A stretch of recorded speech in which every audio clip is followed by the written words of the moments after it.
David Bowen from Racing's Inside Track TV, and I'm in County Kildare today, and I'm joined by Ross O'Sullivan. How are you, Ross? Good, Dave, and yourself? Very good, thanks. You have a fine place here that you've recently built. Yeah, it's a barn that we built in September. We moved in September.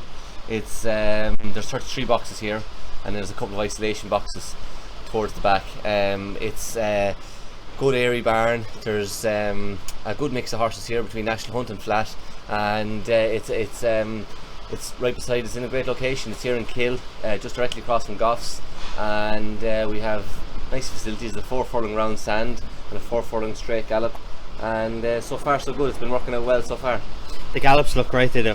Yeah, they are. The Wexford sand is on the round. It's Wexford sand, steep, they work hard on the National Hunt horses.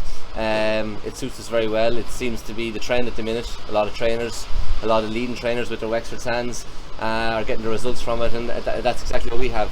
The straight gallop then is a little bit easier on them. It suits a lot of flat horses, and it's over 4 furlongs. They can do 2 canters up it every morning and get a blow into them, and like I said, it's working so far so good. And the barn itself, it's state of the art. You couldn't ask for a better spot to be in. It's a good airy barn with the vented sheeting, plenty of air, plenty of height. Again, it's the trend at the minute. It's what everyone seems to be building, and we just follow the trends and the people that are having success. So it's good and airy. There's plenty of light in it also, and it seems to be working well. It's like I said, we moved in September time, and there also is 10 paddocks here as well. Paddocks will be used during the summer. We try and get every horse out for an hour and get their heads down and pick grass, and along with that there's a warm-up arena and an 8-horse walker. So the facilities are here, and hopefully just we'll be lucky. That's good. And tell us a little bit about this horse beside you. This is the mare. The mare, she runs Saturday week in the English National, Bay d'Azil. Her preparation has gone so far so good. Her last bit of work is tomorrow morning, Saturday morning. Katie will come home to ride her. Katie's away at the breeze ups in a minute. She'll come home to ride her. Everything so far so good. Her last run, she was 3rd in the national trial in Punchestown. Good form in that race too. Yeah, good form. Folsom Blue won it, and Isle of Hope and Dreams was 2nd, and both of them ran very well in the Irish National on Monday. Folsom Blue probably been a bit unlucky, so she was 3rd behind them, giving them weight, £12 to the winner and £10 to the second horse. So with that in mind, and with the rain that's coming at the minute, there's been a lot of rain. When we first thought of the plan of going for the English National, we kind of thought by the time the 14th of April would come around that it would be on the lively side, as it has been in other years. But more rain the better. More rain the better for us. It's there was been a very wet winter, and the clerk of the course of Aintree gave the ground description the other day as soft to heavy in places, which will really suit us. And with this weather to stay the way it is will suit, and a very good racing weight as well that you have. Yeah, she's 10.7, lovely racing weight. I think she's only the only mare in the race. She won't be missed either. She won't be missed. She'll be easy pick out with the pink colours and the grey filly. And I suppose after that, it's up to the lap of the gods. It's great to be going there for a small yard like ours, to have a runner in the race, to be lining up and to be taking part is massive. And whatever happens, if they come home safe and sound and run respectfully, we'll be delighted. And you took part in the Irish National on Monday and got a bit of prize money as well, then ran a cracker. Yeah, same owner, Zorka Wentworth. She owns Call of Magic as well. He ran a blinder. He, for a couple of strides jumping between the 4th last and the 3rd last, I thought that we were really going to win the Irish National. He finished 7th. He got nice prize money.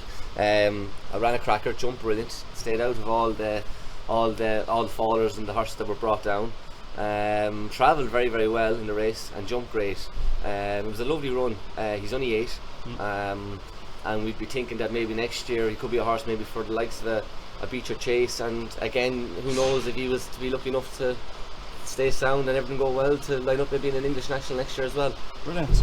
And regarding the flat now, as we're into that now, well, the weather doesn't seem it that way, but would you have many horses for the flat now?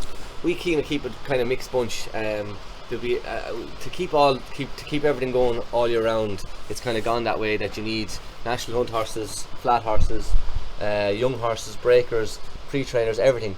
So we keep everything, keep all options open. So we do have a bunch of flat horses there. We've been lucky to have a horse called Dunaher Prince that has won 5 races for us. He's a sprinter, and he ran on his seasonal debut recently there in Dundalk, finishing second. Ran a lovely race, and Very consistent, isn't he? yeah, very consistent. Like he's always placed, and he's always collecting prize money. It's a great horse to have. He was picked up cheaply enough, and has done us proud. We've a couple of other young horses coming along, flat horses for the winter, a couple of bought out of horses and training sales, and we'll be busy for the summer, especially with a few flat horses, and also with a few summer jumpers. That's good. And your wife Katie then is very busy with breeze up horses then as well? Yeah, the breeze ups are a big part of what Katie does. Very important this time of the year. It's our busiest time. Ascot just over yesterday, Doncaster, and then you're followed quickly by Newmarket, the 2 Newmarkets. So Katie's be very busy every year with the breeze ups. She would have herself maybe somewhere between 8 and 10, and that would follow on then right up to the end to Goresbridge or possibly France. It's a big part of, keeps another side of the business. Again, it's it can be, there's good days and bad days like the training, but the way things are at the minute, you have to keep all your options open, and the breeze ups is very important for the business as well, and for Katie. She's been lucky the last couple of years. She's had a couple of nice horses. She was lucky enough to sell a horse that won the Jim Crack, Casper Netcher, to the owners actually of Bay d'Azile and Follow Magic, Zorka Wentworth, and she, as I said, she has a nice bunch of 2-year-olds every year, and hopefully this year will be another same again. And those gallops and your straight gallop and everything is ideal for Katie for what she's doing with those then. Yeah. And then obviously being so close to the Curragh then as well. Yeah, like the location wise, being based here at Kill, it's ideal location. You're 15 minutes from the Curragh. You have the straight gallop, ideal for breezers or for flat horses, and then the round gallop works great for the national hunt horses. So like with the Curragh so close, and central wise, you're very, very close to a lot of racetracks. Naas just in the road, Punchestown, Fairyhouse, Leopardstown, Gowran, all within less than an hour really. So Makes some difference being central. It does. It helps an awful lot. Helps for the horses and helps for everyone. Yeah, exactly. That's good, Ross. Well, listen, best of luck on Saturday in Aintree and for the rest of the season. Great, thanks Dave. Thank you.